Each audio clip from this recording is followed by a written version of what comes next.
Hello and welcome to Ryno's Orioles Report.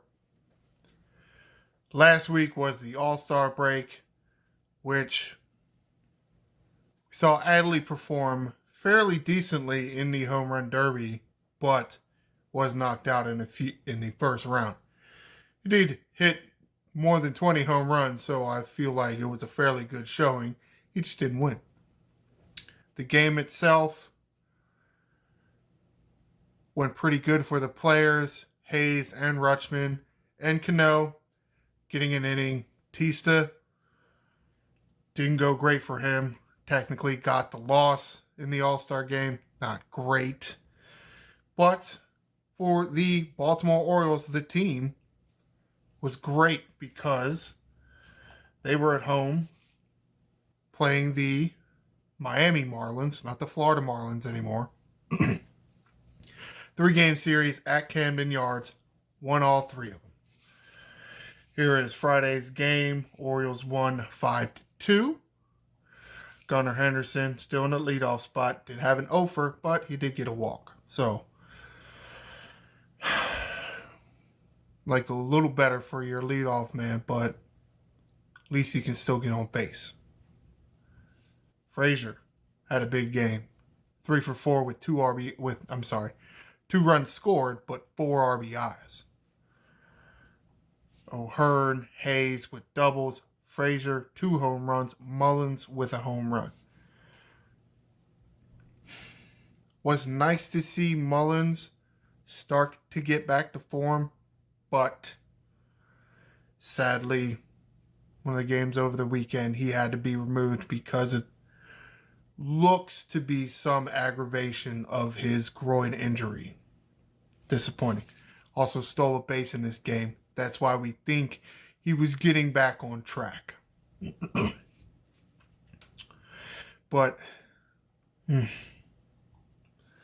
Mountcastle didn't get to start. O'Hearn got to start. Mountcastle pinch hit late.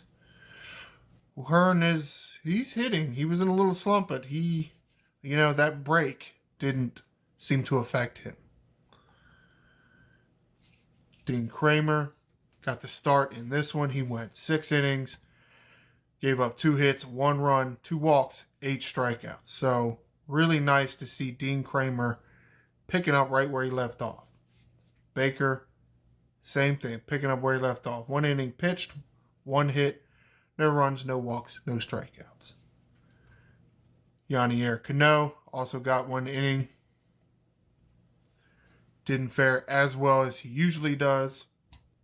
Gave up 2 hits and 1 run, but struck out and did leave the game with Orioles having the lead.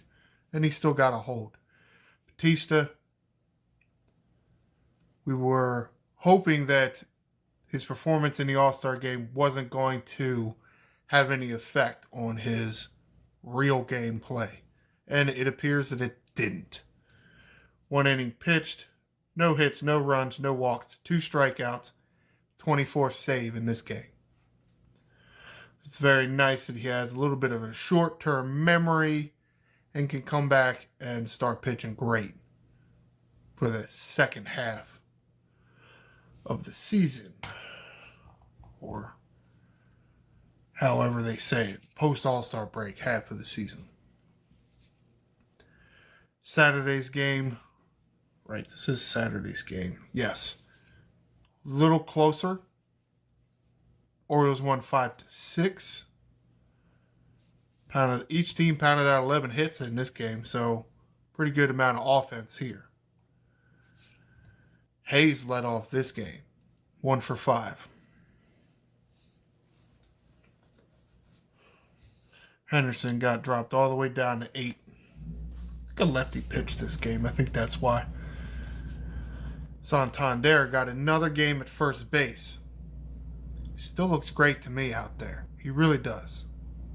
I mean, with the Mullins injury, yeah, he's probably going to have to play the outfield a little more than I would like. And that means more O'Hearn and Mountcastle at first, which isn't not terrible. I really like the way Santander looks at first base. I think he looks fantastic defensively. Offensively, the same always, 2 for 4, 2 RBIs in this game. Mullins RBI, so this was the game he got hurt.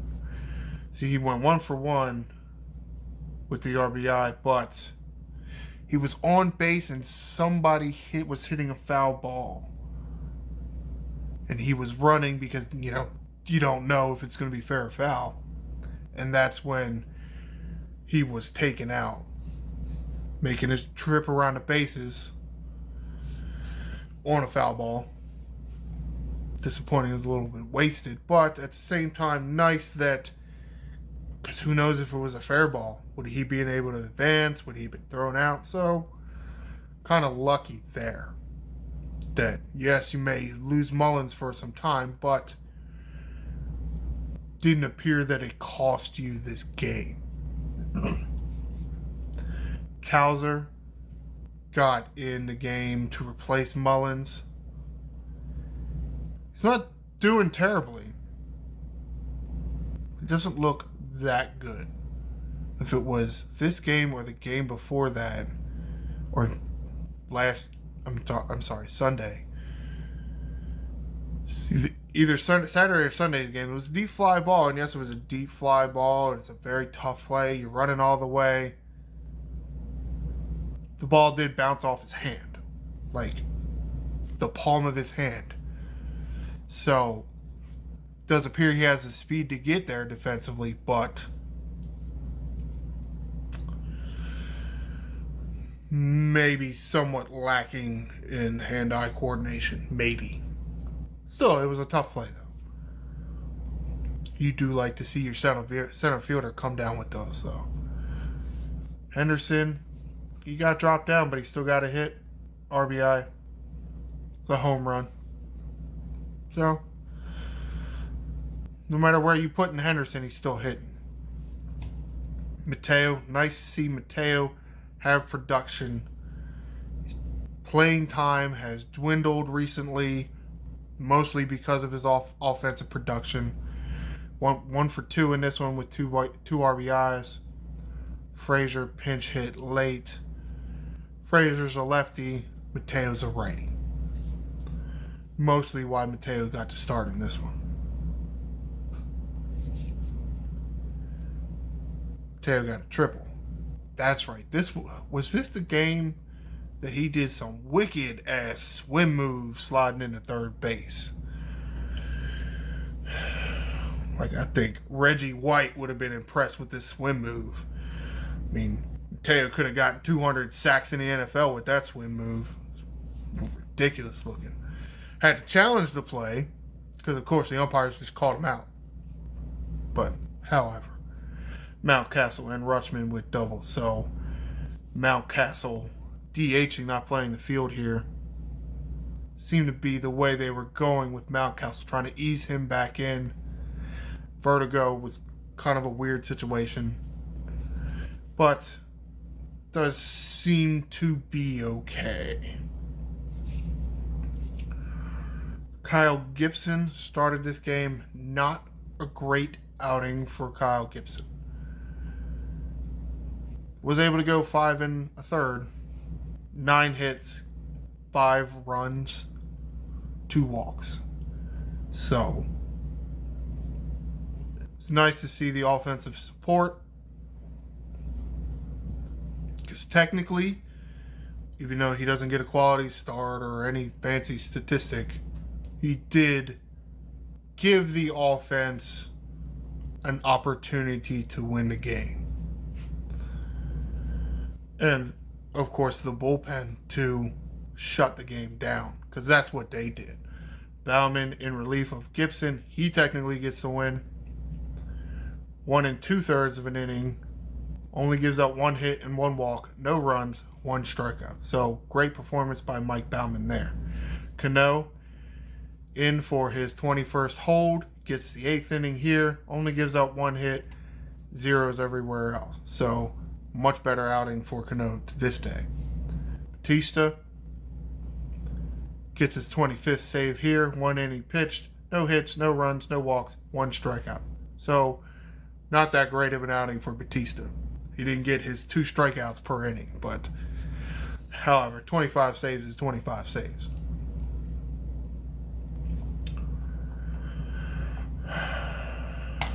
All right, Sunday's game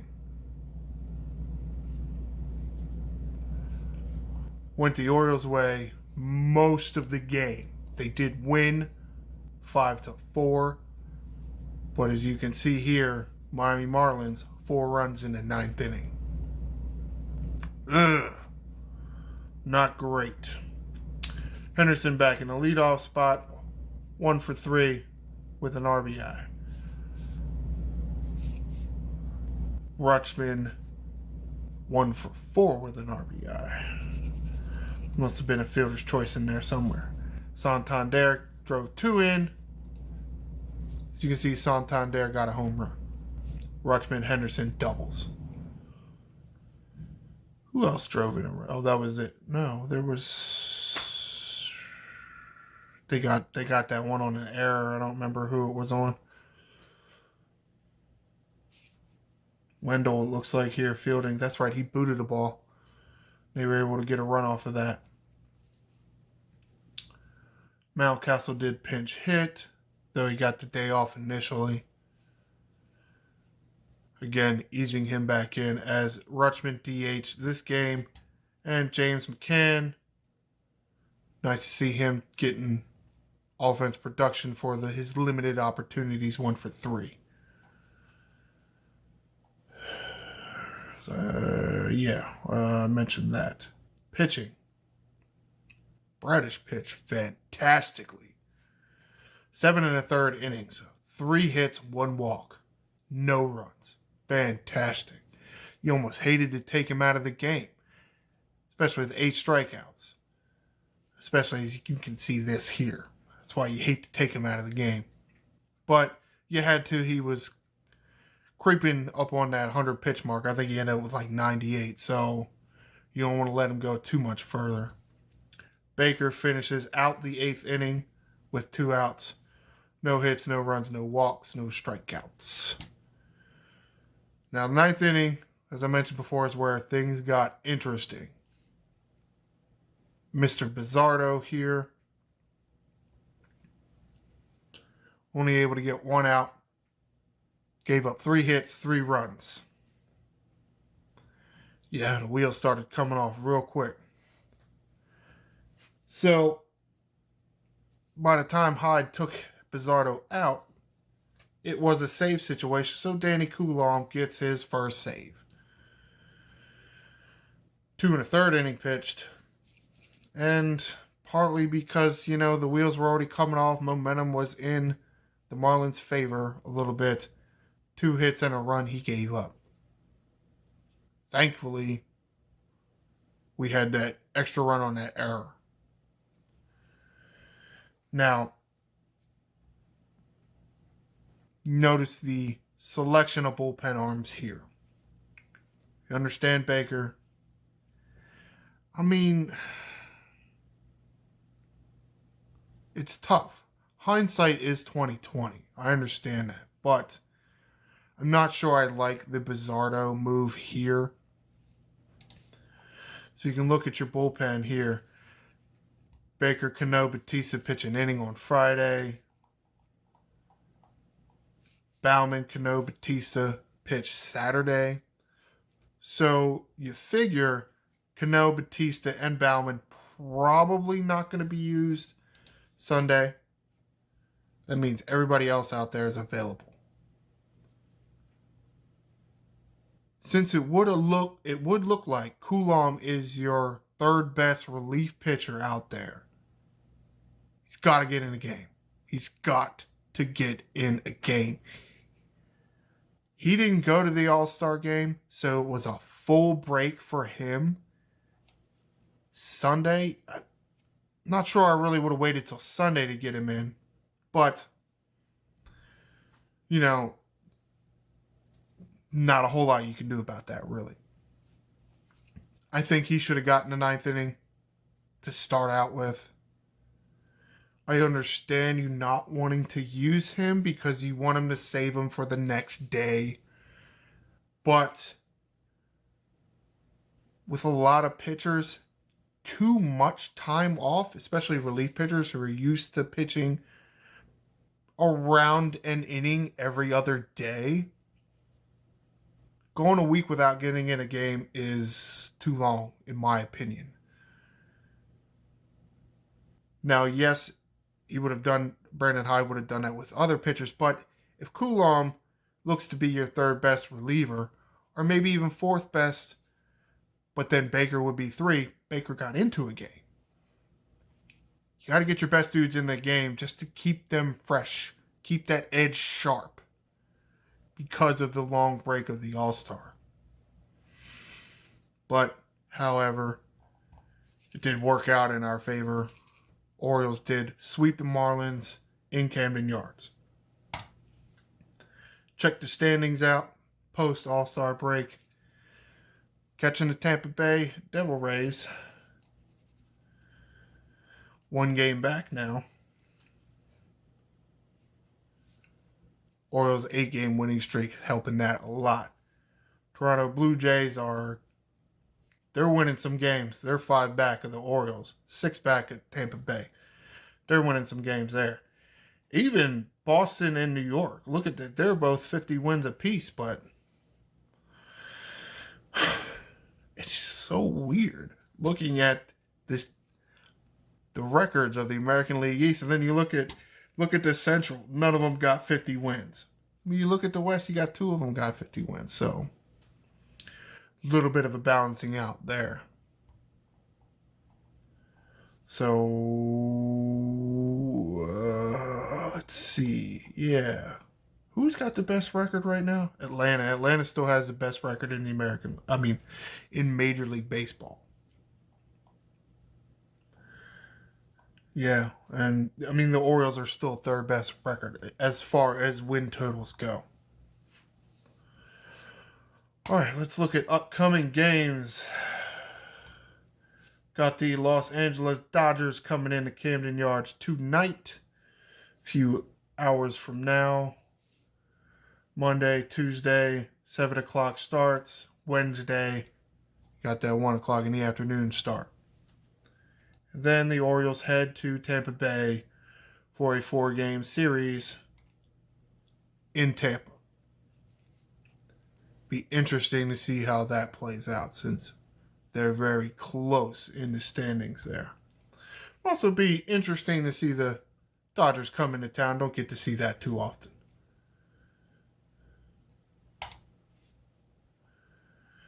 Yay! Grayson Rodriguez is back in the major leagues. So exciting. And for MASNsports.com, Rot Kubatko puts out this article. He did this today around noontime-ish. Grayson Rodriguez recalled from AAA. Mr. Bizzardo. Sorry, he was optioned. Disappointing. And it would appear, at least as of the time of this article, Grayson Rodriguez will get the start tonight. Does look like Cole Irvin will be moved to the bullpen, which is somewhat disappointing because I feel like Cole Irvin pitched fairly well in his second stint with the Orioles. But at the same time, you know who you gonna bring up. Still got a few pitchers on the injured list. Perez is on the injured list. Aiken's on the injured list, and both. At least last I checked, I didn't see anything about them coming off yet. But then they would also have to do rehab assignments and such. Do still have 14 position players and 12 pitchers, which is slightly odd for the Orioles. Mullins is day-to-day. So we'll see how that plays out. Potentially, because of so many position players, if Mullins does need to see injured list times, he'll probably be placed on the injured list and a pitcher will be recalled. Hicks was scratched yesterday, lower back discomfort, so we'll see where he goes with that.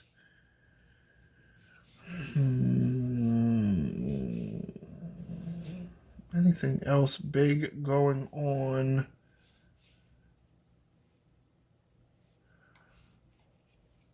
No, not too much else going on.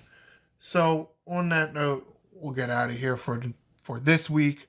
Tune in next week, and I will talk about the Dodgers series and the series with the Tampa Bay Rays, who we are competing with for first in the AL East. We'll see how that goes.